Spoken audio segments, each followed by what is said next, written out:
નમસ્કાર, મારું નામ વિકાસ યાદવ છે। હું ગીર વન વિભાગમાં નાયબ વન સંરક્ષક તરીકે ફરજ બજાવું છું અને જેમાં બધાને ખબર છે કે હવે ઉનાળાનો સિઝન ચાલુ થઈ ગયો છે અને આપણી જો તપોભૂમિ છે સૌરાષ્ટ્રની અને જો સાવજની ભૂમિ છે, અહીંયા કોઈ પણ પાણીની પ્રોબ્લેમ કે મુશ્કેલી કે અછત નહીં સર્જાય, આ વસ્તુને ધ્યાનમાં રાખીને ગીર વન વિભાગ દ્વારા ઘણા બધા પાણીના પોઈન્ટ મેન્ટેન પણ કરવામાં આવી રહ્યા છે, નવા પોઈન્ટ ઊભા પણ કરવામાં આવી રહ્યા છે।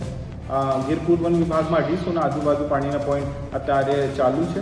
આમાં મોટે ભાગે આપણી જો નવીન ઉર્જા છે, આપણી સૌર ઉર્જા છે, સોલર પાવર જેમને કહેવાય, સોલર આધારિત પાણીના પોઈન્ટો છે। એમને હારે હારે આપણે પવનચક્કી દ્વારા સંચાલિત પોઈન્ટો પણ છે અને અમુક વિસ્તારો જો દુર્ગમ છે, અહીંયા ટેન્કર દ્વારા પાણી પણ ભરવામાં આવી રહ્યું છે।